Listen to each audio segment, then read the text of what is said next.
We are in this final and beautiful section of the book of Isaiah where God is looking forward to the return of his people from exile and the joy of that restoration, but really ultimately is looking forward to the restoration that will come about because of the Messiah and his work of true redemption of those who will trust in him. So let's talk about a few major themes that are going to run through this section of Isaiah from chapters 45 to 63.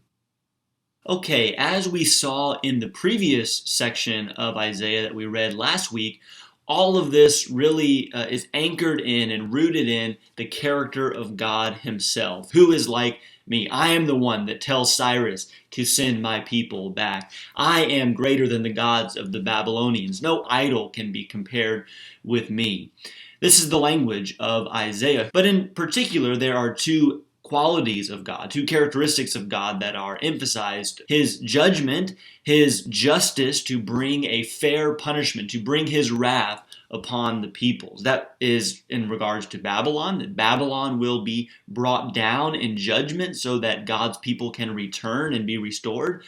But also God's people themselves are dealing with the consequences of their own unfaithfulness, and God has dealt with them justly. Your sins have separated you from God, he says. But also, of course, his compassion, that, as we've seen, in spite of the judgment that he has brought upon his people, they are still his people. He loves them. He has compassion on them. Can a mother forget her nursing child? Of course not. And so in the same way, and yet even more than that, God will never forget his people. And so really all throughout here, it is on God that this is placed. He is the one that will make this happen. And there are a couple images later on in our reading in chapters 59 and again in chapter 63, where God is pictured as a warrior. And that symbol stands for what we're talking about. In both of those passages, the language is, there's no one else to do this, and so God will do it himself. He will put on the armor. He will rise up and accomplish the salvation that only he can accomplish,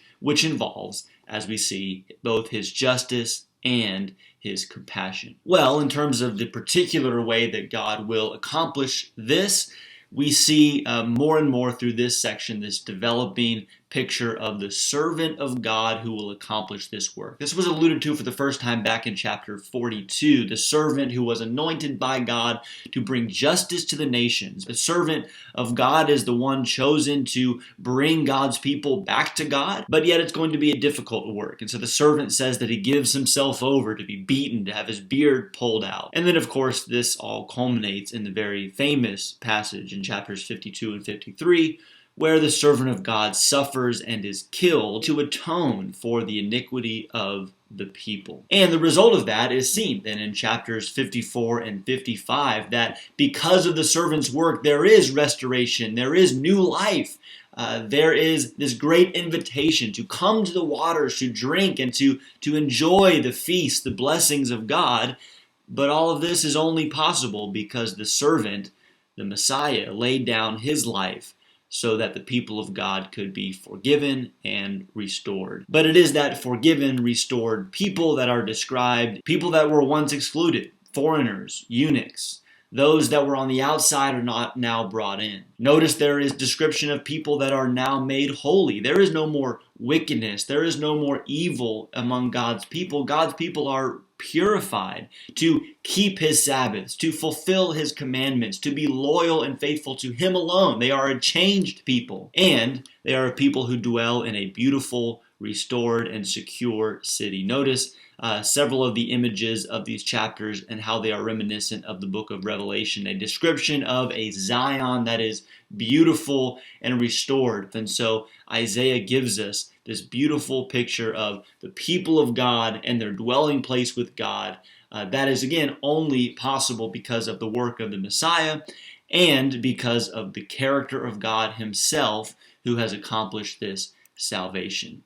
There's really more here than we could possibly discuss, but I encourage you to just enjoy and to soak in, to absorb these images and these beautiful passages, and I pray that they will motivate you and encourage you and comfort you in your walk with Jesus this week.